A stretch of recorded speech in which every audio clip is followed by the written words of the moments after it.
श्री राम दोस्तों, जब रावण के दूत रामादल में पकड़े गए, श्री राम जी ने समुद्र पर दिखाया क्रोध। जानिए, श्री राम जी समुद्र पार करने के लिए प्रार्थना कर रहे हैं। इधर विभीषण जी के पीछे रावण ने अपने दूत भेजे थे। रावण ने दूतों से कहा था, तुम विभीषण के पीछे पीछे जाओ, उस पर निगाह रखना, यह कहाँ जाता है, किन से मिलता है और क्या करता है, सारा समाचार मुझे आकर सुनाना। रावण के वह दूत जो विभीषण के पीछे पीछे आए थे, वहां आकर उन्होंने अपना वानर का रूप बनाकर राम जी की लीला देखी। उन्होंने वहां आकर देखा किस तरह राम जी ने विभीषण जी को शरण दी थी, हृदय से लगाया था और उन्हें लंकापति बनाकर उनका राज तिलक किया था। श्री राम जी के प्रेम और समर्पण भाव को देखकर राक्षसों में श्री राम जी के प्रति सच्चे मन से प्रेम हो गया। प्रभु के प्रति सच्चे मन से प्रेम होते ही राक्षस निष्कटप हो गए। भगवान के प्रति प्रेम होने पर राक्षसों का कपट चला गया। वह राम जी की जय जयकार करने लगे। वानरों ने देखा, इनकी भाषा हमसे भिन्न है, यह कौन है? उन्हें पकड़ा, तब वह अपने वास्तविक रूप में आ गई। वानरों ने देखा कि यह तो रावण के दूत हैं। रावण के उन दूतों को पकड़कर सब बंदरों के राजा सुग्रीव के पास ले गए। बंदर नकल करने में बड़े प्रवीण होते हैं। जब से लक्ष्मण जी ने शूर्पणखा की नाक काटी थी, तब से बंदरों ने एक सूत्र बना लिया था। जहां भी कहीं राक्षस को देखते थे तो तुरंत उनके नाक और कान काट देते थे। यहाँ भी वानरों ने ऐसा ही करना चाहा। रावण के उन गुप्तचरों के नाक कान काटने लगे। वह घबराए और उन्होंने वानरों को श्री राम जी की सौगंध दे दी कि यदि तुम हमारे नाक कान काटोगे तो तुम्हें श्री राम जी की सौगंध है। सुग्रीव जी सोचने लगे, अवसर अच्छा है, राम जी तो समुद्र से प्रार्थना करने में लगे हैं और दंड देने में लक्ष्मण जी तो कोई देर नहीं करते हैं। अच्छा अवसर, ऐसा जानकर सुग्रीव जी उन्हें लक्ष्मण जी के पास ले गए और कहा, लक्ष्मण भैया, यह रावण के दूत हैं और विभीषण के पीछे पीछे चलकर हमारा भेद लेने आए थे। यह अपने वास्तविक रूप में आ गए हैं। मैं इन्हें पकड़कर यहाँ लाया हूँ। आप इन्हें कठोर से कठोर सजा दीजिए। लक्ष्मण जी ने कहा, नहीं नहीं, छोड़ दो इन्हें। सुग्रीव जी कहने लगे, भैया, यह हमारा भेद लेने आए थे। लक्ष्मण जी ने कहा, यह राक्षस बनकर हमारा भेद ले रहे थे, तब तक तो तुमने इन्हें पकड़ा नहीं, और जब यह निष्कपट होकर श्री राम जी के भक्त हो गए हैं, तब तुम इन्हें सजा दिलवाना चाहते हो। यह ठीक नहीं है, इन्हें छोड़ दिया जाए। लक्ष्मण जी के आदेश से रावण के उन दूतों को छोड़ दिया गया। वह राक्षस श्री राम जी और लक्ष्मण जी की जय जयकार करते हुए लंका की ओर चले गए। रावण अपने दूत सुख से पूछने लगा, मुझे इस विभीषण के समाचार सुनाओ। गुप्तचर बनकर गए हुए उस सुक ने रावण को सब समाचार सुनाया। रावण को बताया कि हे नाथ, जैसे ही तुम्हारा भाई उनसे जाकर मिला, श्री राम जी ने उसे लंका का राजा बना दिया, राज तिलक कर दिया। हम रावण के दूत हैं, ऐसा जानकर वानरों ने हमें बांध लिया, कई प्रकार के दुख दिए, फिर वह हमारे नाक कान काटने लगे। तब हमने राम जी की सौगंध दी, तब उन्होंने हमें छोड़ा। रावण के दूत सुक ने रावण को बताया, नाथ, राम जी की सेना में अतुलित बलशाली योद्धा है। मेरा कहना मानो, श्री जानकी जी को रघुनाथ जी को सौंप दीजिए। बड़ी अद्भुत बात है। सुक जो रावण का दूत था, जब उसने जाकर श्री राम जी की महिमा देखी, राम जी के दर्शन किए तो निष्कपट हो गया। निष्कपट होने के कारण उसे भी सब में हनुमान जी की भक्ति, प्रभु के दर्शन होने लगे। रावण को भी वह प्रभु कहकर संबोधित कर रहा था। यही राम की महिमा है। निष्कपट होने पर सारी सृष्टि राम में दिखाई देती है। अपने ही गुप्तचर के द्वारा रामचंद्र राम जी की प्रशंसा सुनने के अपराध के कारण रावण ने अपने सुख मंत्री को लात मारकर भगा दिया। अगस्त्य मुनि के श्राप के कारण सुख राक्षस हुआ था। रावण के द्वारा लात मारकर भगा दिए जाने के पश्चात वह पुण्य अपने मुनि के स्वरूप में आ गया। श्री राम जी की वंदना करने लगा और अपने आश्रम को चला गया। इधर प्रभु श्री राम जी को समुद्र से प्रार्थना करते हुए 3 दिन बीत गए, किंतु समुद्र पर इसका कोई प्रभाव नहीं पड़ा। तब श्री राम जी ने समुद्र पर क्रोध करते हुए अपने धनुष बाण का समाधान किया। तब राम जी ने लक्ष्मण जी से कहा, अब पुरुषार्थ का ही प्रयोग करना पड़ेगा। यह मूर्ख समुद्र प्रार्थना करने से मानने वाला नहीं है। भय के बिना प्रीति संभव नहीं है। तो राम जी ने अपने धनुष पर बाण का संधान किया। लक्ष्मण जी बोले, प्रभु मैंने आपसे पहले ही कहा था कि प्रार्थना करना केवल आलसियों का काम है। काम तो पुरुषार्थ से ही बनेगा। यह काम आप 3 दिन पहले ही कर लेते। राम जी ने कहा, तुम ठीक कह रहे हो लक्ष्मण। मूर्ख को जब तक भय ना दिखाया जाए तब तक वह मानता ही नहीं है। आज से मैं इस समुद्र को सुखार कर रहूंगा। राम जी की बातें सुनकर लक्ष्मण जी हंसते हुए व्यंग करते हुए बोले, प्रभु आपको क्रोध करना आता ही नहीं है, बेकार प्रयत्न करते हो। श्री राम जी बोले, लक्ष्मण मुझे क्रोध आ रहा है और तुम हंस रहे हो। लक्ष्मण जी हंसते हुए बोले, भैया मैं जानता हूँ आपने कभी किसी पर क्रोध किया ही नहीं है। आपका स्वभाव तो केवल कृपा करना है और फिर आप किसी पर क्रोध करो या कृपा, दोनों का अर्थ तो एक ही है। आपको स्मरण होगा जब आपने घायल पड़े हुए जटायु की व्याधा जानी, तब वहां पर भी आपने क्रोध का अभिनय किया था। तब जटायु जी हंसे थे।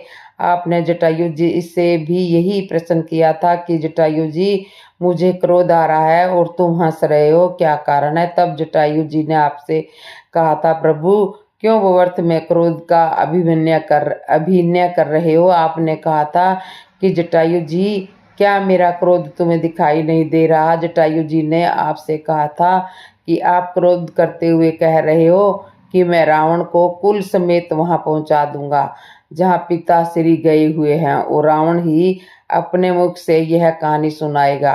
तब रावण को भी उसी स्थान पर भेजना चाह रहे थे जहां पिताजी गए हैं। तो फिर तुम्हारे क्रोध और कृपा में क्या अंतर रह गया है? रावण पर क्रोध कर रहे हो और उसे कुल सहित अपने धाम भेजना चाह रहे हो और मुझ पर कृपा कर रहे हो तो मुझे अकेले को अपने धाम में भेज रहे हो। तो यह बताओ भगवान, आपकी कृपा और क्रोध में क्या अंतर है? आप किसी पर क्रोध करो या कृपा, दोनों का अर्थ एक ही है। लक्ष्मण जी ने फिर कहा, आपने क्रोध तो सुग्रीव पर भी किया था और उसमें भी आप कह रहे थे कि मैं उस मूर्ख को कल मारूंगा। जिस बाण से बाली को मारा उसी बाण से मैं तुझे मारूंगा, किंतु मारूंगा कल। तब मैंने कहा था, मुझे आज्ञा दीजिए, मैं आज ही उसे मार दूंगा। तब आपने कहा था कि नहीं नहीं, ऐसा नहीं करना, उसे मारना नहीं है, वह मेरा मित्र है। जब मारना नहीं है तो आप क्यों कह रही हो क्रोध में ऐसा नहीं होता? भैया आप क्रोध तो करते हो, किंतु आपके क्रोध के पीछे आपकी कृपा छुपी रहती है। भगवान कहने लगे, आज नहीं मैं इस समुद्र को आवश्यक सुखाए आज नहीं मैं आज इस भगवान कहने लगे, नहीं मैं आज इस समुद्र को आवश्यक सुखा के रहूंगा। राम जी की क्रोध भरी बातें सुनकर समुद्र के जीव जंतु घबराने लगे। समुद्र भी घबरा गया। भयभीत होता हुआ मणियों का थाल लेकर ब्राह्मण के रूप में प्रकट हुआ। ब्राह्मण इस तरह से ब्राह्मण के रूप में प्रकट हुआ। इस तरह से रावण के दूत रामादल में पकड़े गए थे। तो और राम जी ने समुद्र पर क्रोध दिखाया, लेकिन वो क्रोध जैसा नहीं था, उनके पीछे कृपा छुपी हुई थी। ना जनक की पुत्री थी, ना रावण की पुत्री थी। हकीकत क्या है जानिए।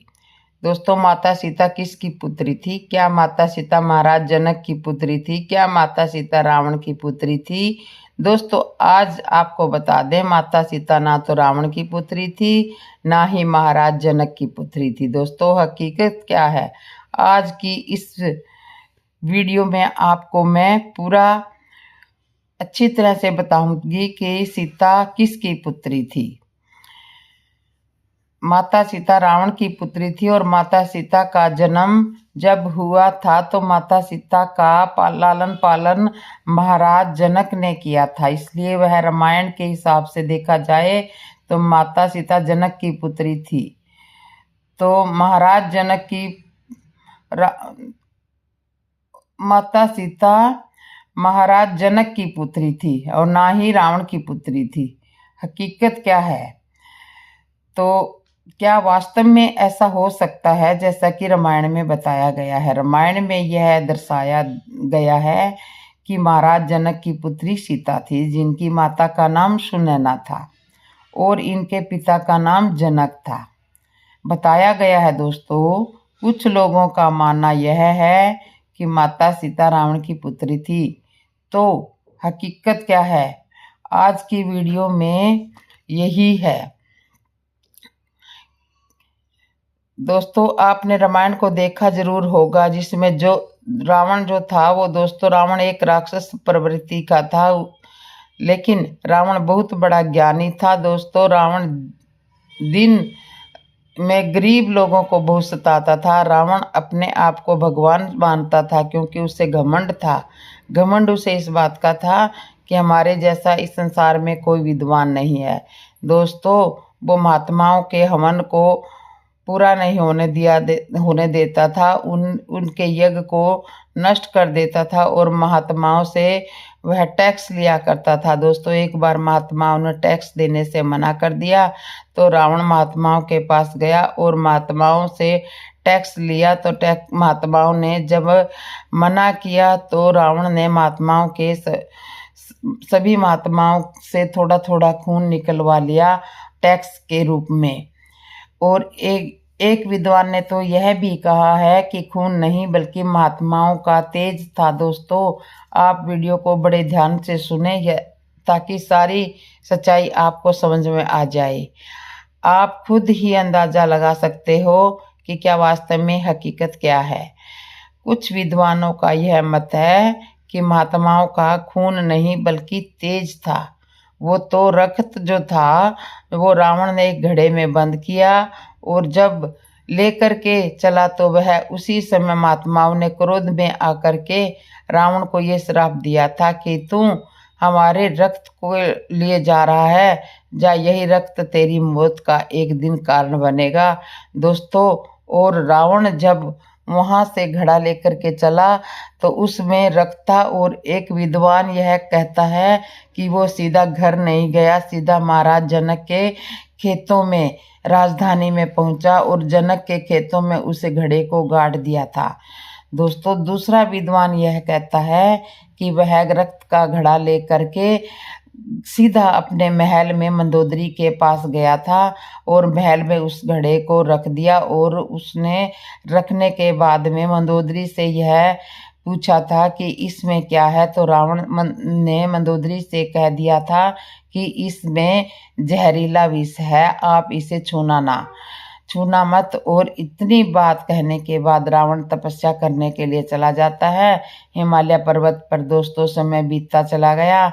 कुछ दिनों बाद रावण की पत्नी मंदोदरी को काम जागृत हो गया। उसने रावण को बुलाया परंतु रावण लौट करके नहीं आया। तो समय बीता तो क्रोध से में आकर रावण की पत्नी मंदोदरी ने घड़े में रखे रक्त को पी लिया और उसे विष समझ करके पी लिया। उस समय समय बीतता रहा। भगवान की दृष्टि, भगवान की कृपा ऐसी हुई कि उसी दिन से मंदोदरी गर्भवती हो गई थी। दोस्तों, समय बीता तो कुछ समय बाद रावण की पत्नी मंदोदरी के गर्भ से प्रातः काल में एक पुत्री ने जन्म लिया था। जी हाँ दोस्तों, लोक लाज के कारण मंदोदरी ने उसे पुत्री को एक सोने के घड़े में रख दिया और अच्छी तरह से उसमें रखने के बाद प्रातः काल अवस्था में जा करके और महाराज जनक के खेतों में उसको अपने हाथों से गड्ढा खोद करके उसे दबा दिया था। दोस्तों, उसी समय आकाशवाणी हुई थी कि पहले महाराज जनक के राज्य में सूखा पड़ गया है। तो आकाशवाणी में यह बताया गया था कि अगर महाराज जनक खुद अपने हाथ से हल चलाएंगे तो बारिश हो सकती है। तो दोस्तों, आकाशवाणी के माध्यम से महाराज जनक ने अपने खेतों में हल चलाने के लिए वो उसी दिन गए जिस दिन मंदोदरी सोने के कलश में अपनी पुत्री को रख करके लौट कर चले आई थी। थोड़ा समय बीता, महाराज जनक जी खेतों में हल चलाया तो भगवान की कृपा से ऐसा हुआ कि वहां पर कलश मंदोदरी ने जिस जमीन में गाड़ा था वहीं से पर महाराज ने हल चलाना शुरू किया और हल की जो कील होती है वो उस कलश से टकराई और कलश में टकराने के बाद में वो घड़ा ऊपर आ गया। तो महाराज जनक ने खोल कर देखा तो उसमें एक सुंदर कन्या थी।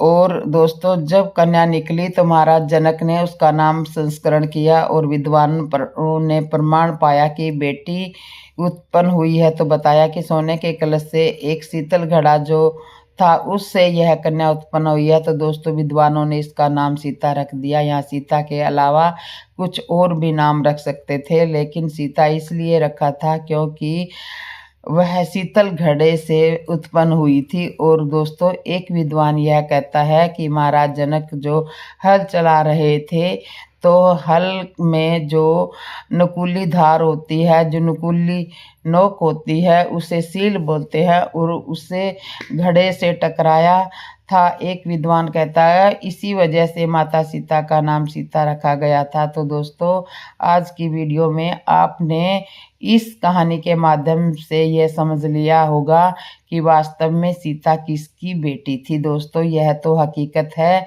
कि रावण की पत्नी मंदोदरी के गर्भ से सीता ने जन्म लिया था और वास्तव में अगर देखा जाए तो हकीकत में माता सीता मंदोदरी की पुत्री थी, क्योंकि मंदोदरी और रावण का कोई मिलाप नहीं था। और जब पुत्री का जन्म हुआ तो देखा जाए कि एक ऋषि से तो माता सीता मंदोदरी की ही पुत्री थी।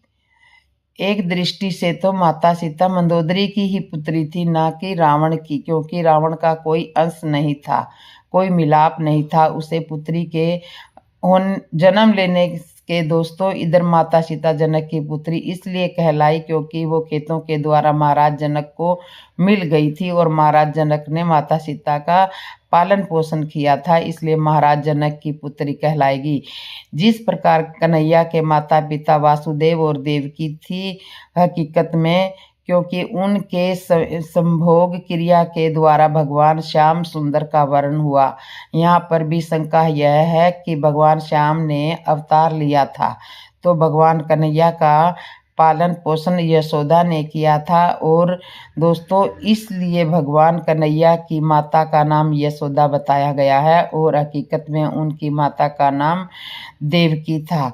उसी प्रकार से महाराज जनक की पुत्री सीता जरूर थी, लेकिन उनको जन्म देने वाले रावण की पत्नी मंदोदरी थी और मंदोदरी ने सीता को जन्म दिया था। तो दोस्तों, हकीकत अब आपको मालूम पड़ गई होगी कि रावण की पत्नी के गर्भ से सीता का जन्म हुआ था। तो इसलिए कहा जा सकता है कि रावण की पुत्री थी, लेकिन वास्तव में कहना तो यह चाहिए कि रावण की नहीं बल्कि मंदोदरी की पुत्री थी। तो दोस्तों, मंदोदरी रावण की पत्नी थी, इसलिए लोगों ने रावण की पुत्री बता दिया और महाराज जनक की पुत्री को महाराज जनक की पुत्री को नहीं बताया, क्योंकि दोस्तों इस कहानी के माध्यम से जब आप समझ चुके होंगे कि वास्तव में हकीकत क्या है। रावण की पत्नी के द्वारा सीता का जन्म हुआ था और जनक ने उनको पाला था। तो दोस्तों इस तरह से आप समझ गए होंगे कि सीता के माता पिता कौन हैं। ऋषि श्रृंगी ने भगवान विष्णु को छाती पर लात क्यों मारी, जानिए। श्री सुखदेव जी कहते हैं, परीक्षित, एक बार सरस्वती नदी के पावन तट पर बड़े बड़े ऋषि लोग यज्ञ आरंभ कर रहे थे। उन ऋषियों में से एक बात चली कि इन तीनों भगवानों में कौन सबसे बड़ा है। ब्रह्मा, महादेव और भगवान श्री हरि। तो परीक्षित बात ज्यादा बढ़ चढ़ के कर गए थे, और कोई कहता है ब्रह्मा को, कोई कहता है महादेव जी को, कोई कहता है हरि को। उनमें भगवान के महान भक्त ब्रह्मा जी के पुत्र तपस्या के धनी भृंगु जी ने कहा कि आप कोई लड़ो मत, हम तीनों की परीक्षा लेते हैं, इनमें जो श्रेष्ठ निकलेगा वही श्रेष्ठ है। अब इन तीनों भगवान की परीक्षा लेने के लिए भृंगु जी महाराज सबसे पहले अपने पिता ब्रह्मा जी के पास गए। ब्रह्मा जी की सभा में तो वहां जाकर प्रणाम करना चाहिए, नमस्कार करना चाहिए, स्तुति करनी चाहिए, कुछ नहीं किया, जाकर खड़े हो गए परीक्षा लेने के लिए। ना तो उन्होंने नमस्कार किया, ना तो उन्होंने स्तुति की, और ना ही उन्होंने प्रणाम किया। ब्रह्मा जी ने देखा कि ब्रह्म सभा में आकर सभा का अपमान हो रहा है, ना तो प्रणाम, ना नमस्कार और ना ही स्तुति। एकदम क्रोध आ गया। फिर अपने क्रोध को दबाते हुए देखा कि मेरा ही पुत्र भृंगु है, तो भीतर ही भीतर विवेक बुद्धि से क्रोध को दबा लिया। जैसे कोई मंथन से उत्पन्न अग्नि को जल से बुझा देखा। भृंगु ने देखा कि पिताश्री क्रोधित हुए, पर अपने क्रोध को दबा लिया। बस फिर प्रणाम किया भृंगु जी ने और वहां से चल दिए। परीक्षा हो गई। कैलाश पहुंचे देवादिदेव भगवान शंकर ने देखा महर्षि भृंगु जी पधारे हैं। बड़े आनंद से बड़े खड़े होकर दोनों भुजाओं फैला दी और कैलाश में आओ भाई गले लगे। महर्षि भृंगु जी ने कहा, मैं तुम्हारा आलिंगन नहीं स्वीकार करता, तुम लोग वेद की मर्यादा का उल्लंघन करते हैं, इसलिए प्रभु जी के सुनी तो भगवान शंकर ने कहा, मैं तुम्हें गले लगा रहे थे और तुम्हारी समझ में नहीं आ रहा था, अब हमारा त्रिशूल तुम्हारे गले लगेगा। और त्रिशूल उठाया और कहा, तुम ऐसे त्रिशूल उठाकर भृंग को जब मारना चाहा तो सती ने पकड़ लिया। नहीं नहीं ब्रह्मा जी, हत्या ठीक नहीं होती है। थोड़ी देर में भगवान शंकर जब शांत हुए तब रघु जी ने फिर प्रणाम किया। आखिर में प्रणाम कर बैकुंठ धाम भगवान श्री हरि के धाम में पहुँचे। उस समय लक्ष्मी जी की गोद में भगवान सर रखे हुए आराम कर रहे थे। भृंगु जी सीधे गए और एक लात छाती में मारी। भक्त वत्सल्य भगवान श्री हरि उठ खड़े हो गए और सया से नीचे उतरे। शेष सया से नीचे और भृंगु जी को सिर झुकाकर प्रणाम किया और भगवान ने कहा, आपका स्वागत है, मुझे पता नहीं था कि आप आ रहे हो, नहीं तो उठ करके आपकी अगवानी करता।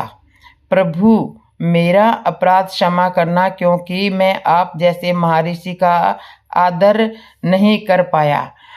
महामुनि भगवान ने चरण पकड़ लिए और प्रभु जी के और कहा, तुम्हारे चरण अत्यंत कोमल है, मेरी छाती बड़ी कठोर है, कहीं तुम्हारे चरणों को चोट तो नहीं लग गई। सहलाने लगे तो भगवान महर्षि, आपके चरणों का जल तीर्थों को भी तीर्थ बनाने वाला है। आज मैं और मेरा लोक सब पावन हो गया है आपके चरणों के स्पर्श से।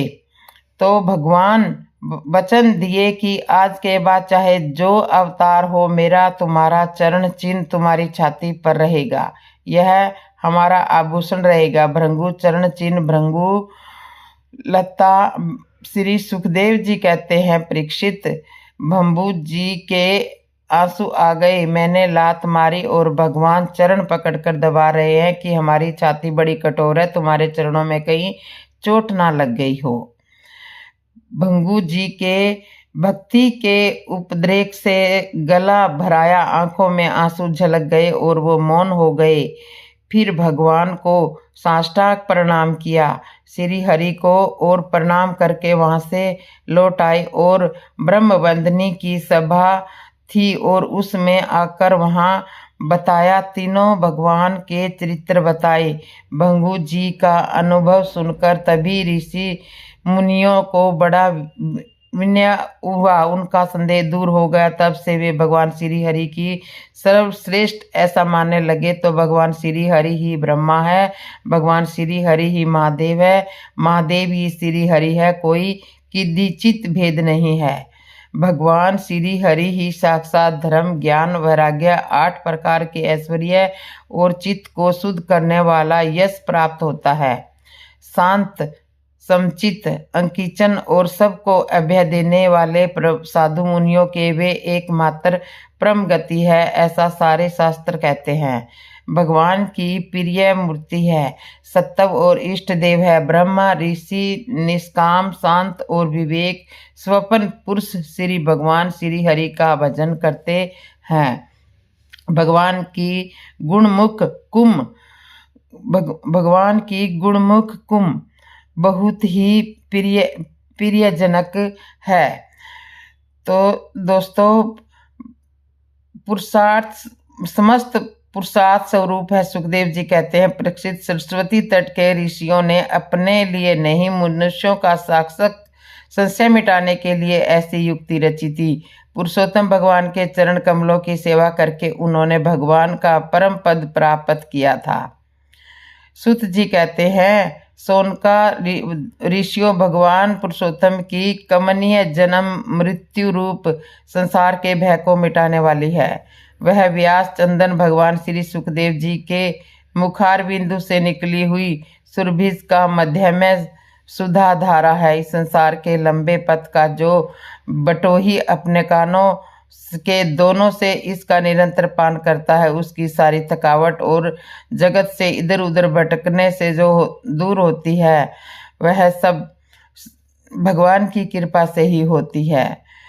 तो मधुरम तम मधुरम चिपते, अलिखन मधुरम, मधुरो रेणु मधुर, प्राण मधुर, पादम मधुरम, नित्यम मधुरम, सख्यम मधुरम, मधुरम अलिखनम मधुरम, मध्यम अधुरम। तो ये दोहा है दोस्तों। श्रृंग ऋषि ने भगवान ऋषि को छाती पर लात मारी थी, वो आपने देख लिया होगा। फिर भी भगवान विष्णु ने उनको अपने गले से लगाया था। इसलिए हरि जो है, हरि ही सबसे बड़े हैं, उन हरि ही महादेव है, हरि ही सब कुछ है। तो जब कंस मारा गया तो उनके ससुर को बहुत दुख हुआ था। कंस का ससुर जरासस, अतिश और प्राप्ति, यह 2 बहुत उसकी दुलारी पुत्रियां थी। कंस महाबली था, इसलिए इस महाबली कंस को ब्याह दे। तब सुना हमारी बेटियां विधवा हो गई। जब कंस ने ऐसा पराक्रम प्रकट किया था कि प्रश्न होकर के जरासंध का ब्याह किया था। तो दोस्तों, आपको ये हमारी कथा कैसे लगी? अच्छी लगी हो तो कमेंट में ज़रूर बताना। और जिसने मेरे चैनल को सब्सक्राइब नहीं किया तो सब्सक्राइब कर लेना, लाइक करना, कमेंट करना, बेल आइकन बटन ज़रूर दबा लेना। और वीडियो को में जो नए आए हैं, जिन्होंने अभी तक सब्सक्राइब नहीं किया, वो सब्सक्राइब ज़रूर कर लीजिए। और ऐसे ही सुंदर सुंदर प्यारी प्यारी कथाएं सुनने के लिए आप एक साइड में जो घंटी का बटन दिख रहा है सब्सक्राइब के बराबर में, उसको ज़रूर दबा लीजिए ताकि आने वाली हर नई वीडियो आप तक पहुँचे और आप ऐसे ही सुंदर सुंदर कथाएं, ज्ञानवर्धक कथाएं मेरे चैनल पे सुन सकें। तो दोस्तों एक बार जोर से बोल दीजिए जय श्री राम दोस्तों, जय श्री राम।